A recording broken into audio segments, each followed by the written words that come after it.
Hey, what's up, everybody? Welcome to Found Flicks on this India's Plan. We'll be looking at the recent Netflix hit the platform following a new resident of a vertical prison with 1 cell per level and 2 inmates per cell, where the only means of eating is via a platform of food that comes out once a day, which leads to madness and murder in order to survive the platform, is a very compelling horror movie with an obviously tight budget, unfolding mostly in simple concrete cells and with few characters, but impressively manages to craft a very detailed and unique world, with as limited means, showing us that you don't always need a lot of money to craft a great film, extremely well acted, full of tense, exciting encounters, and some absolutely brutal gore and violence. As well, it actually has a lot more on its mind than it might appear on the surface. Acting is a kind of social self-criticism of our modern times, and this is the real meaning behind the story, which does have quite an abrupt ending, making things appear to be inconclusive, but actually does conclude the grander story at play. And so we'll be looking at what the filmmaker was actually going for in detail, and the film's true message and meaning, as well as explaining the ending, and how it ties everything together with no context of anything going on in the outside world. We are initially dropped into the very tippy-top level of our facility, delightfully referred to as the pit, which is quite full of pomp and luxury, all warm colors and violins setting the scene with some nice classical tunes. We follow a guy that seems in charge of all the food preparation, going through different areas and doing everything to put out absolutely perfect dishes. Also seeing just how much food they have up here, from rooms full of meat and an almost whimsical machine pushing oranges through a conveyor belt. It all ends with an assembly line of chefs putting the final touches on their dishes. And it does look pretty damn good, to be fair. But this is, of course, the top, and naturally things aren't that great as the levels descend further down. As is stated in the beginning, there are 3 kinds of people in the world: those at the top, those at the bottom, and those who fall, meaning there is no middle, only the 2 extremes, and nothing in between, which we'll see a heck of a lot of in our story, as we one of the many people housed in the facility or audience proxy goering who comes to unaware of what's going on in a concrete room that resembles a prison cell, also including a rectangular hole in the middle that allows you to see the other levels above and below. He questions his roommate, True Magazi, who was initially standoffish, telling him to stay on his side of the hole, and is consistently cagey about what he reveals a gang only piecemealing out information about the ins and outs of life in the facility.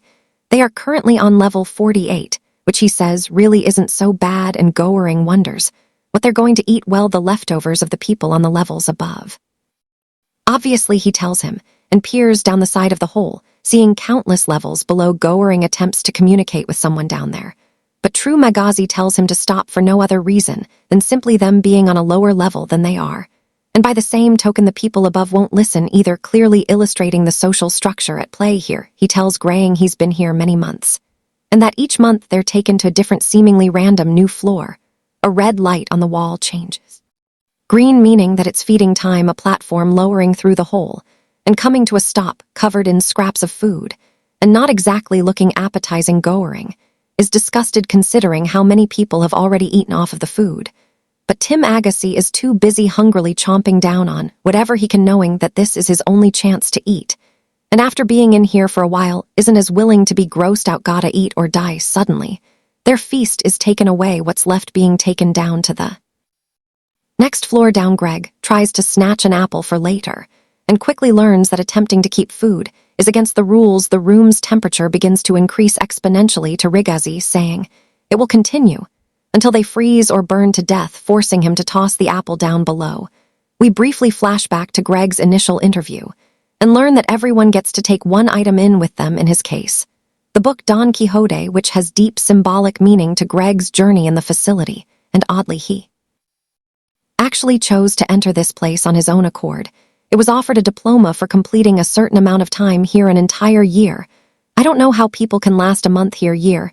His will hasn't quite been broken, yet still refusing to eat the scraps, which is actually irritating. New term Agassi, telling him he's unworthy of being on this level.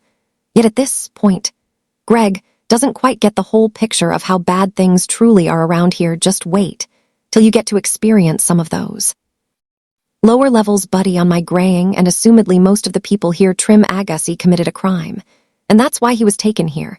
And a story is actually kind of hilarious. One day, While watching TV, a commercial for a product called the Samurai Max Blade Sharpener came on, and based on what the host was presenting seemed like an excellent product.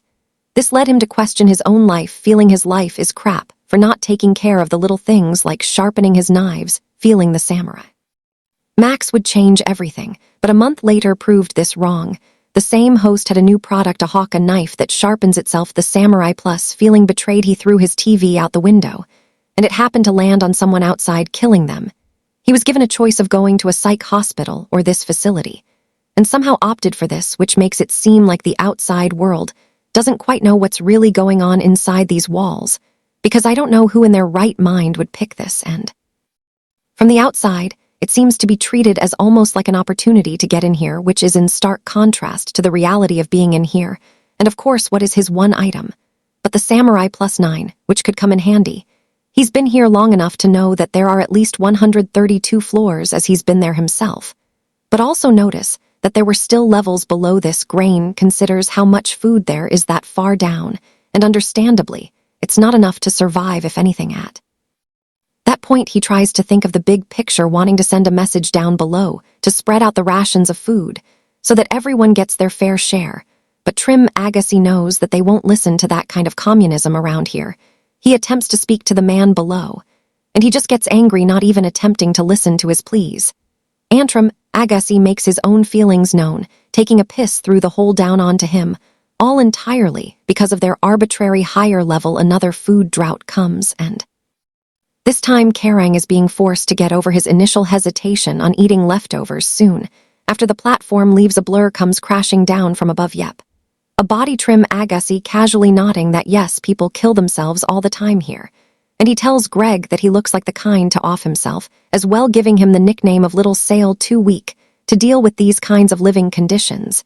Geez, thanks for the vote of confidence, friend. Although this is based on his own personal experiences here, and rattles off a long list of the many floors he's already been on, and that he just came back from the dreaded 132. After all that, to grin.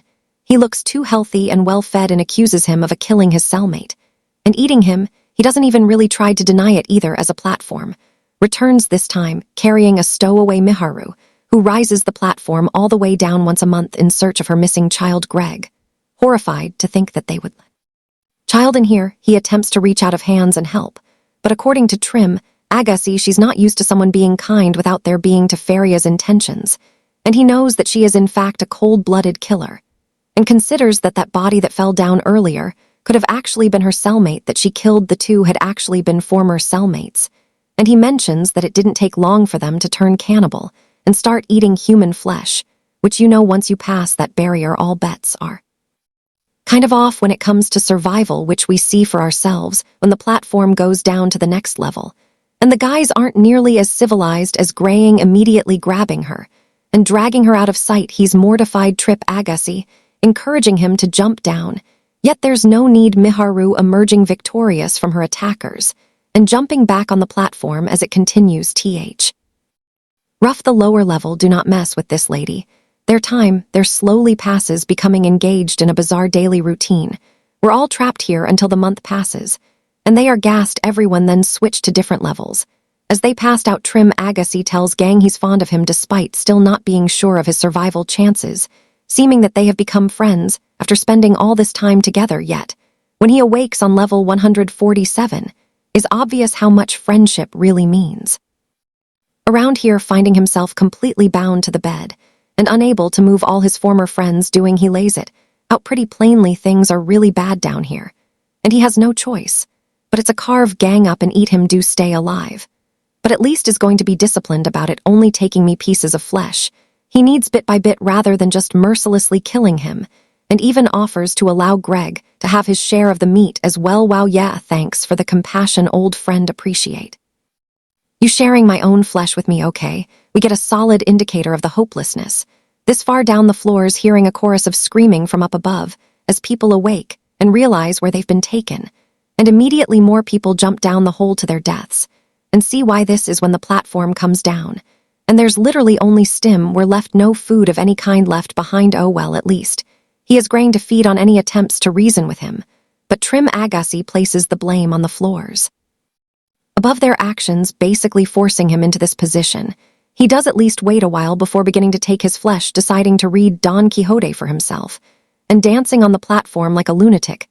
Inevitably, the time comes calling him. His little snail term Agassi admits to getting weak, and if he gets any weaker wouldn't be able to precisely cut Gang's flesh off, and promises to stay away from his genitals. Wow. Thanks again, buddy. He gets to slicing with his samurai plus taking off a pretty big chunk of meat, and it's not looking like Greg is gonna last too long with this going on. Luckily for him, Miharu is taking another one of her trips on the platform, and wanting to help Greg. After he tried to help her, she dispatches Trim Agassi with the knife, and cuts his restraints. Understandably pissed, Greg brutally stabs his old friend repeatedly, and kills him without mercy, which is at least slightly worse than the somewhat humane way Trim Agassi was treating him. The difference is pretty negligible, though, to be fair. Coming to later, Miharu is already feeding off of his body, and offers him a piece with his wound. Not looking so good, he has no choice but to choke down his flesh to stay alive. She kindly tends to his wounds before departing with the next platform down. And she's gone just like that. Now that we're really getting to see the context of the brutal reality of the lower floors, give it another glimpse of the view from up top, the same older gentleman presiding over the preparations, and when given a panic, it has a single hair on it, taking the chefs to task for their obvious mistake. This whole thing, almost a satire of the view from the top, concerned with tiny insignificant details, while down below everyone else is eating off scraps, and inevitably eating each other to stay alive. To further contrast this difference, Gang is feasting on maggots from his friend's corpse for nourishment. It's like, yeah, things are pretty bleak in a much more real way down here than some put.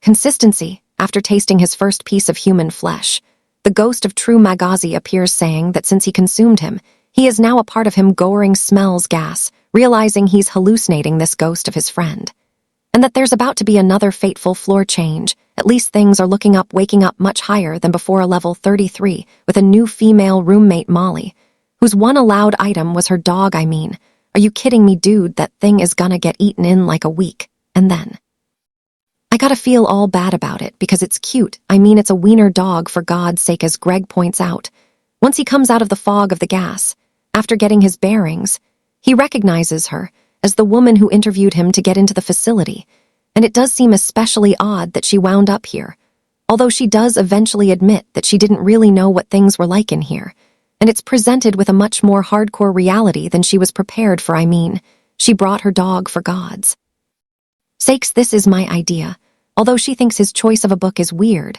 as literally no one else has ever chosen to bring a book in, rattling off obvious choices like weapons and crossbows.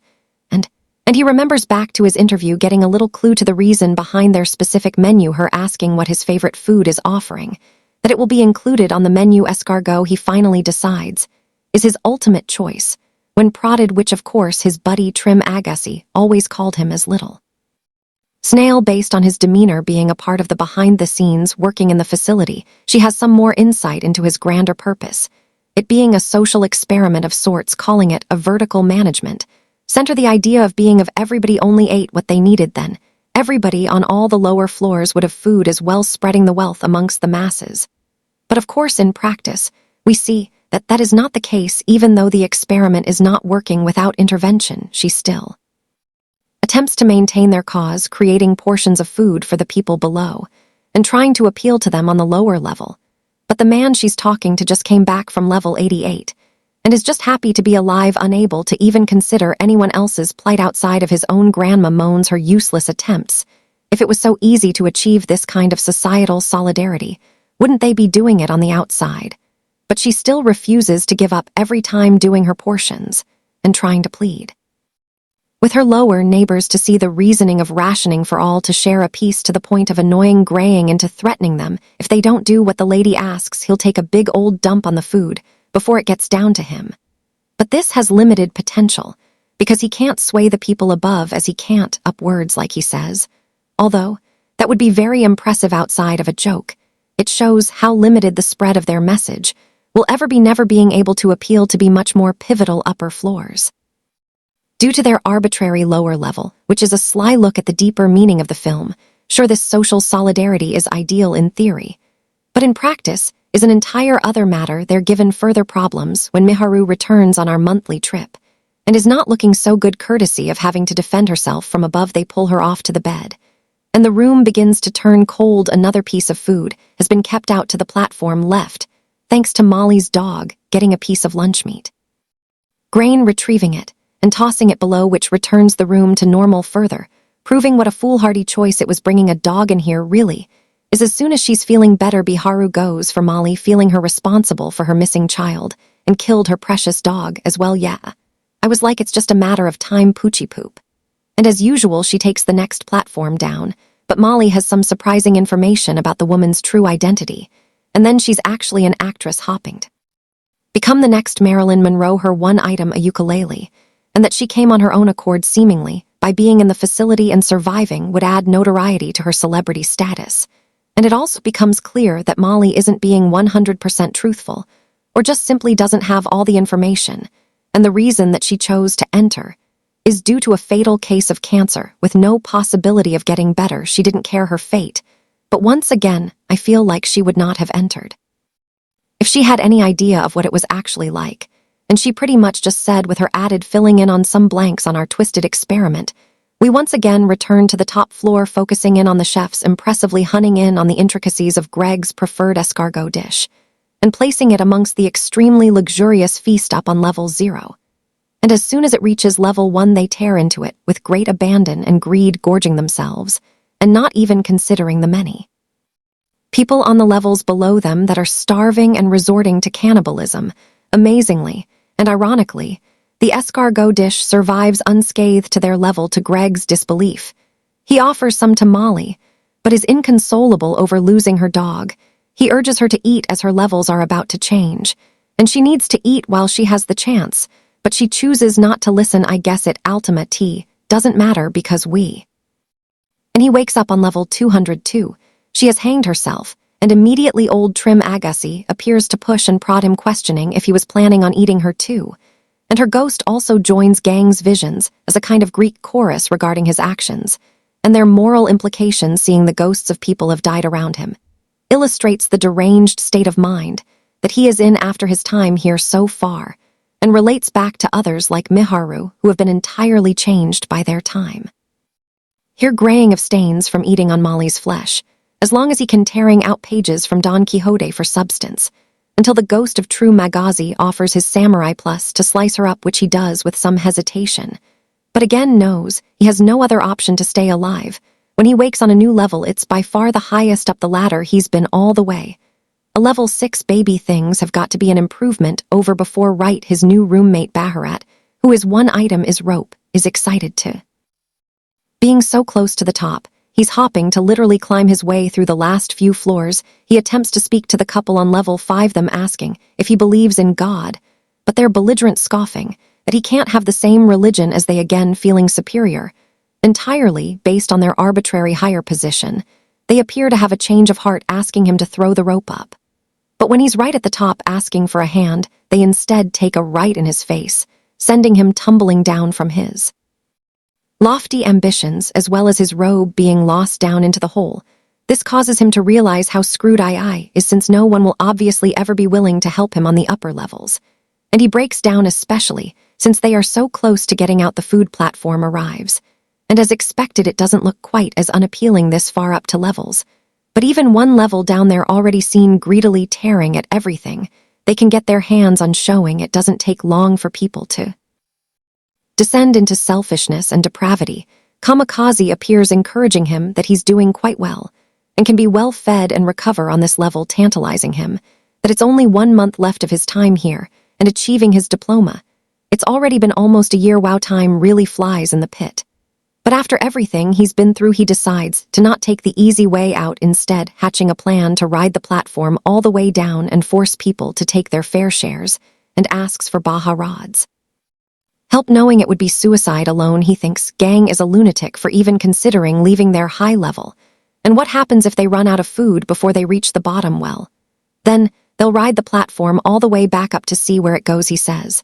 And based on his calculations of the sounds heard, and stops at the platform, he estimates there to be 250 floors a full 50 more than what the company lady told him. He decided to join in, and they put their plan into action, which already starts off on a pretty difficult foot, as the first 50 floors gets you eat every day, so they won't be handing out any food until reaching level 51, which right off the bat, their lower neighbors have a problem with this, are not willing to play along. Violence will certainly keep them in line, which they are forced to use with increasing brutality.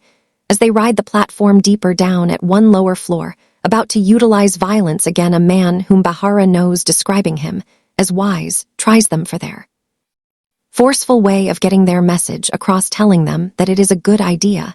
But importantly, manners come first. You must win them over with words before you beat them in his mission. He has an idea of how to really get their message across if they are able to keep one of those luxurious dishes completely intact and bring it all the way back up to level 0. That would make quite a statement, electing that the panna cotta will be the bearer of that message.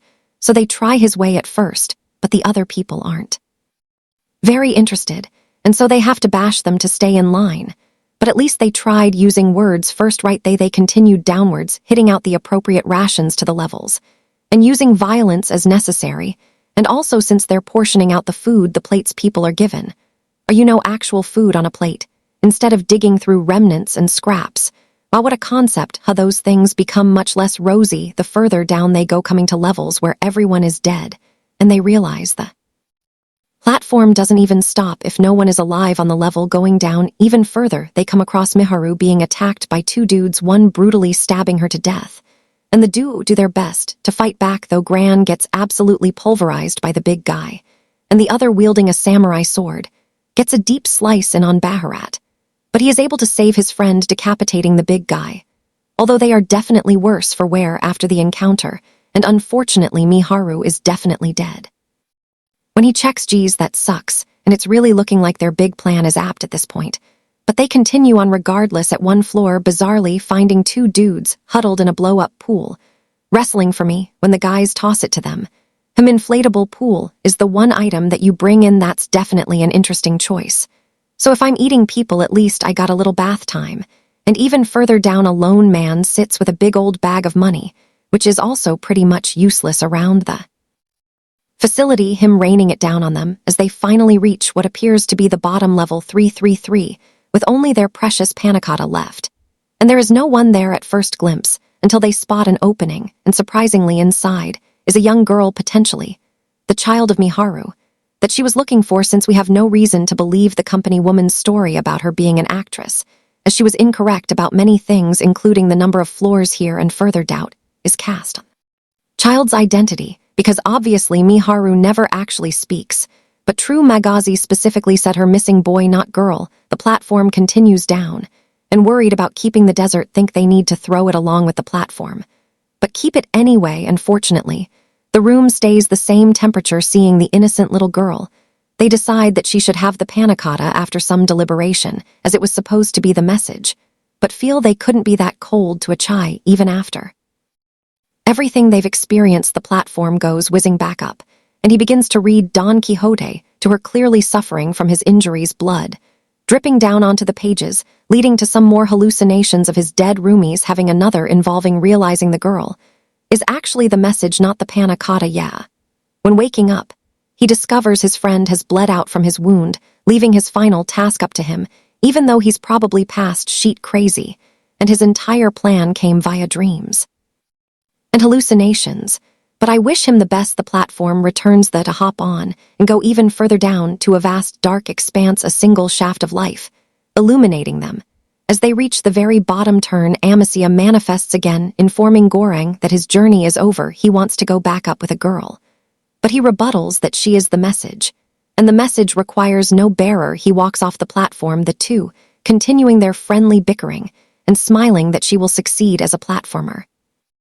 Whizzes back towards the top, yet our story ends before we see any kind of outcome, certainly making things feel a bit inconclusive and leaving many questions unanswered. First of all, there are a lot of specifics to the facility itself left vague, but the grandeur point of the movie comes across loud and clear. Essentially, what we were seeing via the facility is a look at prosperity in our society. The food can be a stand-in for any number of things like money or success, or even indeed food, all proving the Same point, those are the very top greedily help themselves to more than their fair share, and dust, leading less and less for those below as each floor takes. Whatever they want with no consideration for anyone below them status-wise in society. This is obviously represented by the 1% of society that has the lion's share of wealth in the world again, with no attempt to help or spread out the wealth to those in need, essentially doing them, to toiling fruitlessly below, reduced to killing others and cannibalism just. Even to survive, let alone actually be successful in any capacity, the experiment was intended to try and prove that people can learn to share and work together a society. But we see in practice that it simply doesn't work even if someone who was previously very low on the floors gets a reprieve much higher up the ladder. They're again grateful to even be alive, and Joses quickly forget that even they were in much more dire circumstances, instantly losing any care or consideration for those down below. They turn their back on those less fortunate, even though they themselves went through the exact same struggles. It appears to be that human nature is typically selfish, which we see time and time again in the facility. It's always about one's own survival, rather than everyone working together to help everyone survive. The young girl, who is the message, represents those who experience the fallout from those higher-up selfish nature, an innocent bystander that didn't choose to be involved, like graying, or committed a crime like from Agassi. And in that way, this is what our purpose is as the message, to show the administration, the greater impact their practices, create the completely forgotten people on the very bottom that are just as screwed by this whole thing as everyone else. The question is, when confronted by this idea on level 0, will they choose to admit their faults and elect to change their society, or just allow things to continue the broken way that they are expressed in the facility? Ultimately, we don't know. But as the director said, when asked, saying we should ask society, that it's all up to us depending on whether we want to remain the most miserable species that ever set foot on this planet. Or if we want to change our ways. That's the big question the movie is positing, and exposing how broken our society really is through this ridiculous vertical prison thing. Now that his journey is complete, his overall character arc and how it relates to Don Quixote from his precious book comes into focus. Greg is a stand-in for the noble knight Quixote was known for always trying to help and failing in some way, yet never gave up on his lofty and madness-fueled goal of reviving chivalry and serving his nation. He refused to see the world for what it is, preferring to imagine he is living out a knightly story, which certainly by the end of his time Goring has also lost touch with reality entirely, yet even more importantly was known for its central ethic that individuals can be right, while society is wrong. Many consider it a tragedy, as his noble ideals are viewed as insane, and are defeated and rendered useless by the state of reality. Sound familiar? It's almost a one-to-one of Gang's time here, attempting to you completely up in the broken society by forcing change single-handedly, even though the entirety of society around him thinks it's impossible. In the end, he was perhaps able to facilitate this change, or perhaps it was all in his head, just like Don Quixote. With that, we've reached the end of this in-depth explanation video on the platform. It does present a story and true eating in an intriguing way. And yet, just as in the film, there are no easy answers to the questions that it's asking, which is exactly why it leaves things on a very ambiguous note. And I appreciate that they didn't tell you it should be one way or another. It's just kind of exposing the whole thing. This was an excellent debut film from the writer-director whose name I'm not even going to try to pronounce, and especially high quality for a Netflix film. Hopefully, we get some more intriguing and thought-provoking content like this on the streaming service, which isn't exactly known for quality. But at least amongst the algorithm-fueled content, there is the occasional gym and platform, certainly fits the bill. And don't forget, before we go, you can send your request for any movies or TV shows you'd like to see me explain by statting them my way on any of my social media accounts at Conflicts. What did you guys think in a platformer? And its ending, do you have any other lingering questions about anything I might have missed? Let me know your thoughts in the comments down below. Make sure to like, subscribe, and follow. Thanks for watching Conflicts. See you next time.